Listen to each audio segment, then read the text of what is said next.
Chapter 8. Will it ever end?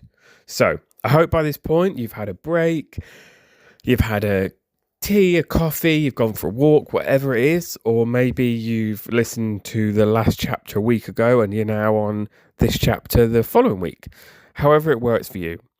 Because I know how heavy this all is, and listening to it is equally, I'm imagining, just as heavy. There's no shying away from it. Grief is a heavy subject, and when you're experiencing it, you physically can feel how heavy it is. And what I've compared it to before in the past when I spoke to people is it's as though you've got heavy shackles on your back, on your wrists, on your ankles, and they drag you down and they feel so exhausting. So that what it does is, even getting up in the morning, it drains all your energy. And that's a reflection that we're going to start this chapter with, that physically grief takes its toll on your body. And that's something that I think we all need to acknowledge, especially just generally, not just especially, just generally, we all need to acknowledge. Because when you're on that journey, you will feel exhausted. You will feel ill at certain points as well, and you will want to sleep.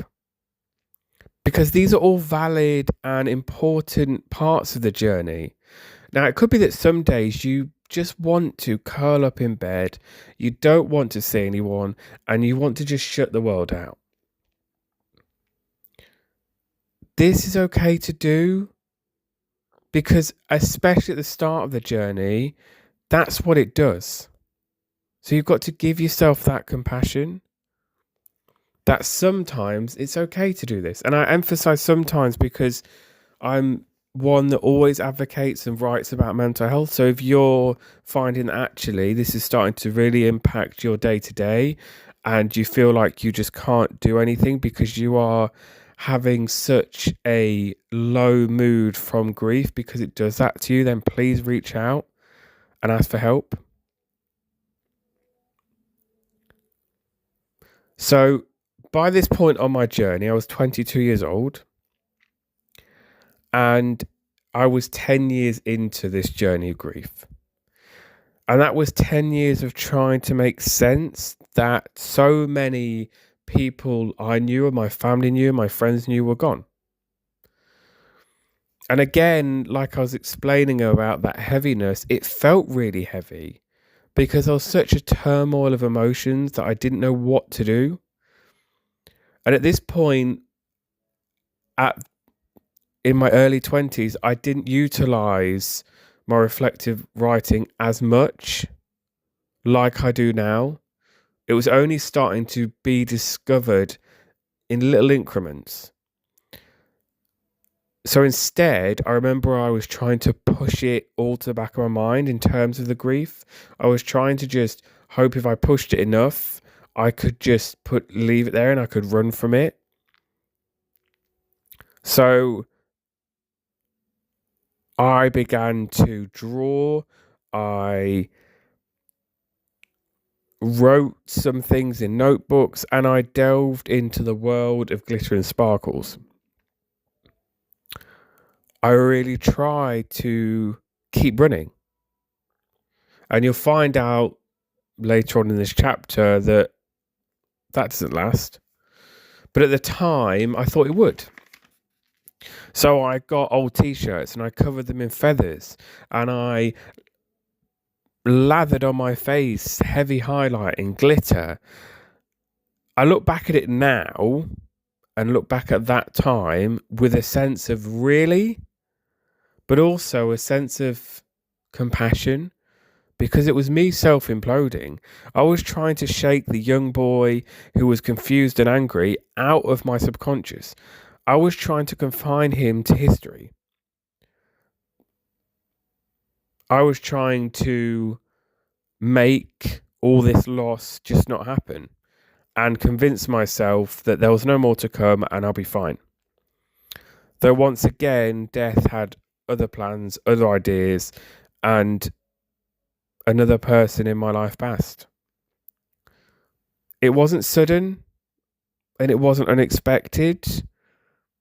They were elderly and they had been ill for a while, but it still brought all those others back. And then, not long after that, someone else passed, and this was somebody in the family.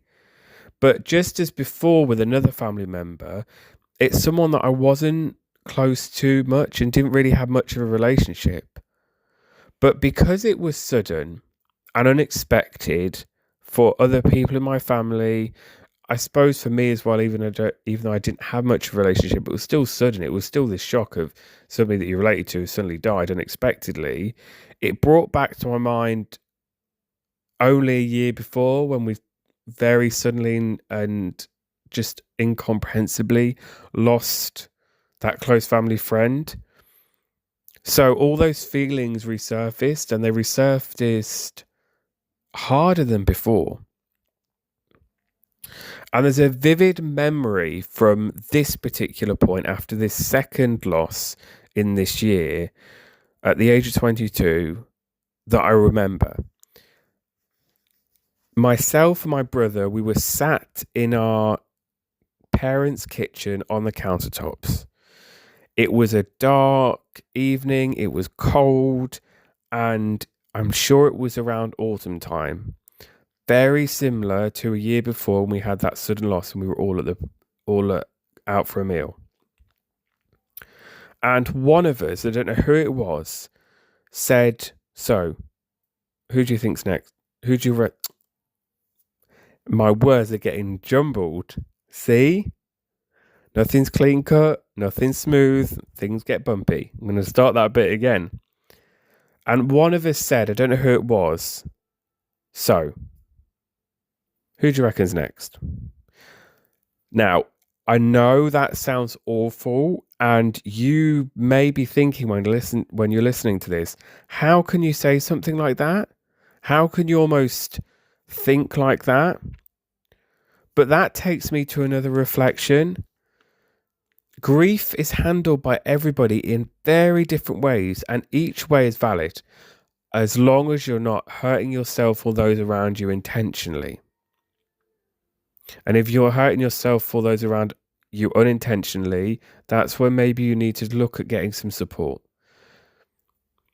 Now, as I said, it's handled differently in different ways, grief. Some people are blunt when they talk about it, and some people are not as blunt and find it very uncomfortable to talk about.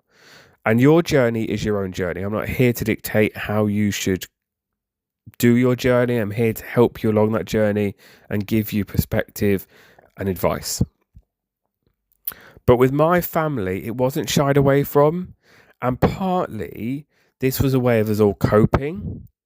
And partly as well, it was because we'd not escaped it over the years. As you've heard in these chapters, we'd had it come at us relentlessly.